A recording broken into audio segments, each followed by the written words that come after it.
Hello, this is David Sheppard here for vlog number 3 in the DFW Nerd Nighters game design contest.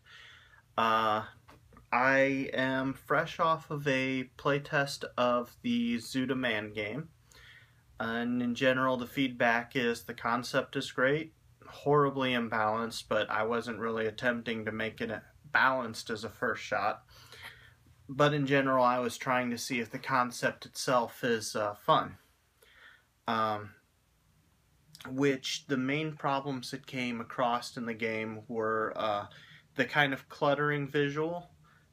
So basically the next round should be a little bit cleaner, a little bit easier to actually play, because it's not just going to be a bunch of stickers stuck onto it. The other problem is, of course, how to pay for the cards, because there is a constant deficit system within the game, but I have a feeling just reducing the prices of the card as well as changing how the payout happens will do a fair number of wonders in regards to how that works. So, in general, playtest did 2 of the proposed 4 concepts, and both of them are extremely promising leads. However, I'm at a loss at this point because the other 2 concepts are requiring the actual components, because I don't have anything that I can easily substitute out for the items that are within the box.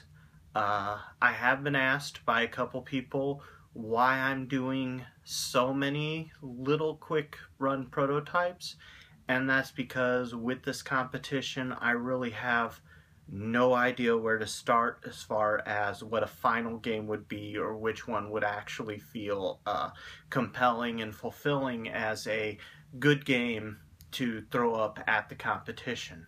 So far I have made a trick-taking game, Panduiki, as well as a game where your card placement will determine the creation of your zoo, and that one went over fairly well.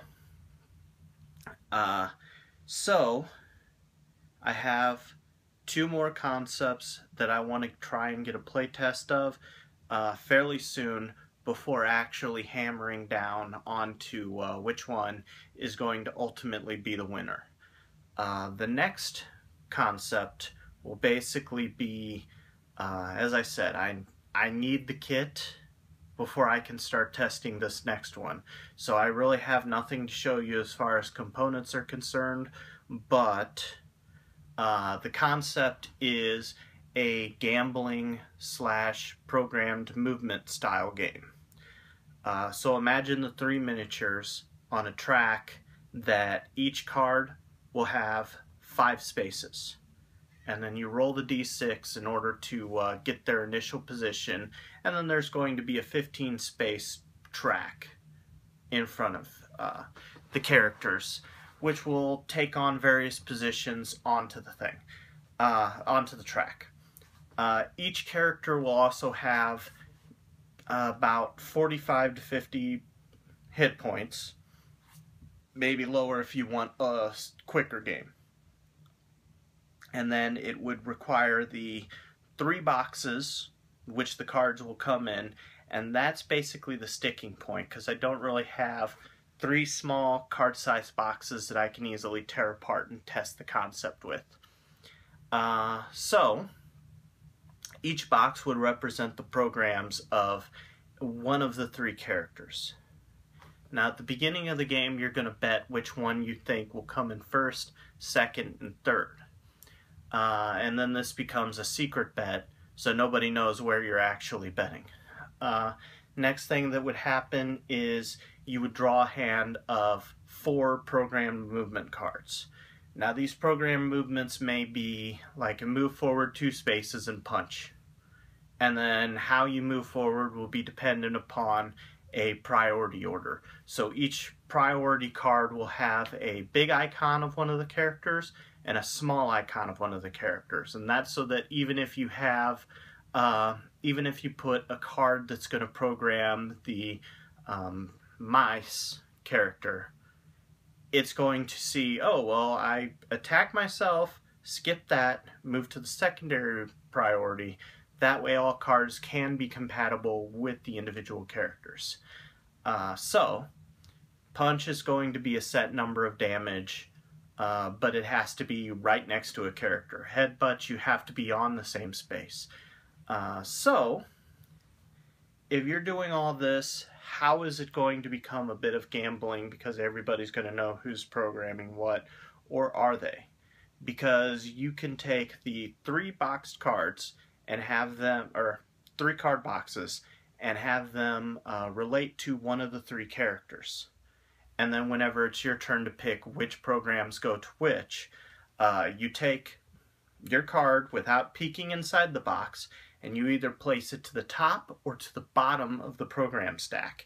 And once everybody has added a program card to each of the miniatures, then basically you're going to take the 3 cards, reveal them, and then flip the first round of cards, and then based on the number will determine the turn order that they actually go. So, in general, most of the attacks will be things like moving closer to certain characters and attacking, moving away, so on and so forth. However, there will also be character-specific special abilities, and if you play a card that is specific to a certain character in another character's box, then what that's going to do is that character, the box that you put it in, is going to receive a power crystal. Now the power crystals will actually charge up super moves that you could end up putting into certain characters' slots. So that's where the 4 little crystals come into play. But still, the main component that I'm waiting on is actually the 3 little boxes. So you keep going until one of the 3 characters is knocked out, and then whoever has the highest amount of remaining hit points is going to become the winner. Second highest will get second place, third place, etc. and so forth. And whenever you reveal your cards how you gambled, you'll actually get a point payout based upon their performance. My biggest fear going into this is that it may seem a little bit too random, but then again it may end up being the gambling style of gameplay, kind of the don't know what's going to happen, hopefully my character comes out on top aspect that games like Long Shot have. So I wish I had something to show in regards to that actual one, but I am still waiting on my box, and once the box comes in I can start rapid prototyping that one. So in general, that's a rough overview of that 3rd concept. I'm not sure it's going to be compelling enough to stand as a game on its own, or if it's just going to become a miserable failure.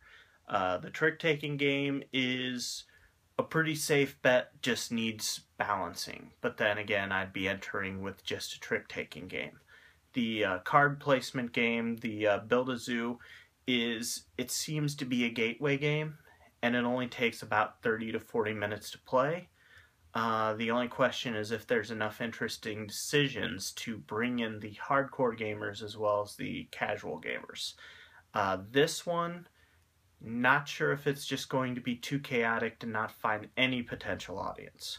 But once I get this one tested as well as the 4th game, then I'm going to start narrowing down the pros and cons of each one, as well as how much work would be required in order to get one to at least what I feel is a competent stage of turn-in, which includes all the little frequently asked questions, at least some level of art, maybe not finished art, but at least some level to where the artwork can help draw you into the theme.